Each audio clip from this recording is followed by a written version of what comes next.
Ma'asyiral muslimin rahimakumullah, kalau kita sudah tahu definisi tentang hasud, lalu apa pemicu atau penyebab sehingga kita bisa muncul rasa hasud itu? Para ulama menyebutkan dalam banyak literatur Islam minimal ada 7. Yang pertama adalah al-adawatu wal baghdha. Dan ini adalah asyadul asbab.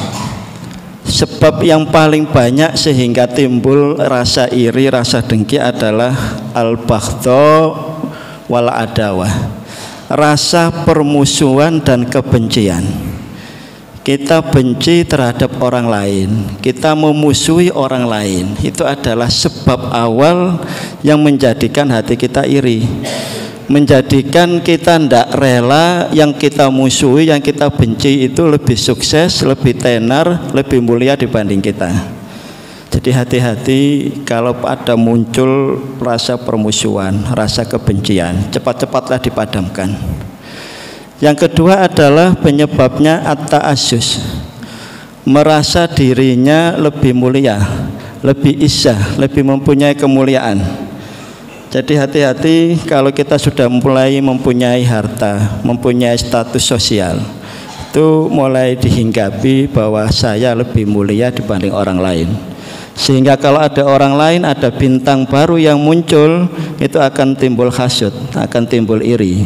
Dan itu bisa menghapus kebaikan yang kita tanam sedikit-sedikit. Naudzubillah min dzalik. Sebab yang ketiga adalah al-kibr, rasa sombong. Ini seperti iblis yang saya sebutkan tadi. Rasulullah mendefinisikan al-kibr itu bukan kita berpakaian mewah, berpakaian melente, bukan berkendaraan yang jos gitu, bukan. Tetapi batorul haq wa ghamtun nas, menolak kebaikan dan meremehkan manusia. Kalau kita menerima kebenaran dari orang yang status sosialnya di atas kita, itu biasanya kita dengan gampang bisa menerima. Tetapi kalau kebenaran itu kebetulan dari orang yang secara status ekonomi, status sosial, status kewenangan jauh di bawah kita, itu yang sangat-sangat berat. Sehingga kita harus betul-betul merawat hati kita. Jangan sampai ada orang menyampaikan kebenaran, kebetulan statusnya lebih bawah dibanding kita, kita timbul iri, kita timbul dengki. Kenapa dia harus menasihati saya? Kenapa dia harus mengingatkan saya? Sebab yang keempat adalah at-ta'ajjub, ujub, merasa bangga karena sudah merasa pintar, karena sudah mempunyai gelar, karena sudah menjadi ustadz, sudah menjadi apapun di tengah-tengah masyarakat, sehingga dia merasa ujub. Yang kelima adalah ini yang banyak di tengah-tengah masyarakat, yaitu hubbur riasah wa talabul jahli nafsihi, cinta kekuasaan, cinta dinomor satukan. Memang kekuasaan itu sangat-sangat menggiurkan, kemana-mana dikawal, kemana-mana dilayani. Tapi ingatlah bahwa kekuasaan itu kalau tidak dipegang dengan amanah, dia akan menjadi penyesalan sepanjang hayat.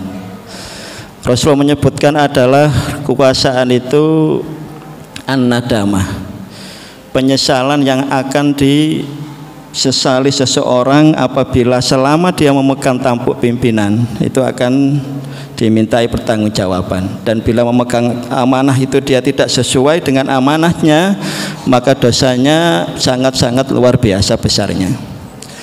Amanah ini, riasa ini adalah riasa baik di tingkat nasional, di tingkat regional, bahkan di tingkat organisasi, atau bahkan di tingkat yayasan. Jadi saling berebut untuk menjadi number one, jadi nomor satu, nomor wahid. Itu juga harus betul-betul kita perhatikan.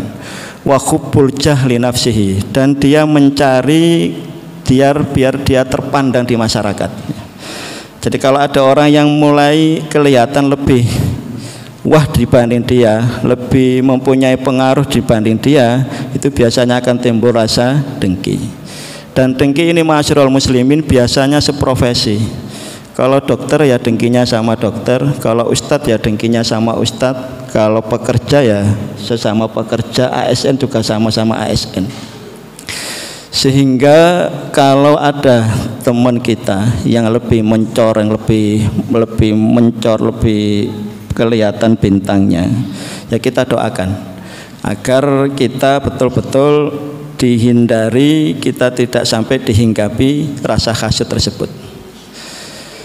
Penyebab yang keenam adalah al-khauf minal faut al-maqasid al-mahbubah, takut kehilangan keinginan yang dia cintai. Kalau kita buka warung, ada warung yang baru, itu biasanya muncul hasud. Kita punya pesantren, tiba-tiba ada pesantren yang baru, itu juga sangat-sangat rentan muncul sifat hasud. Penyebab yang terakhir adalah khobusun naf wa pakhluha.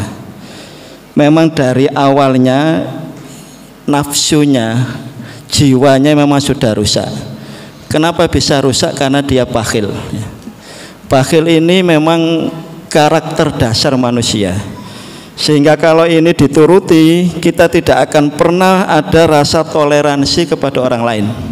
Salatun mukhlikat, ada 3 sifat yang kata Rasulullah SAW itu sangat merusak. Yang pertama adalah syukhun muto', bakhil yang selalu bakhil yang dia turutkan. Artinya begini, kalau kita ada rasa ingin sedekah, itu akan dilawan oleh setan biar kita tidak pernah sedekah. Sehingga begitu ada niat kita mau memberi sedekah kepada orang lain, cepat-cepatlah dilaksanakan. Karena bakhil itu akan menjadi sesuatu penghalang kita untuk bersedekah. Karena memang dasar karakter manusia itu adalah bakhil.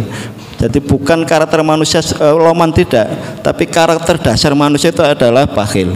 Sehingga karakter dasar itu butuh dilatih, butuh ditatib agar tidak menjadi kebiasaan, agar tidak menjadi karakter.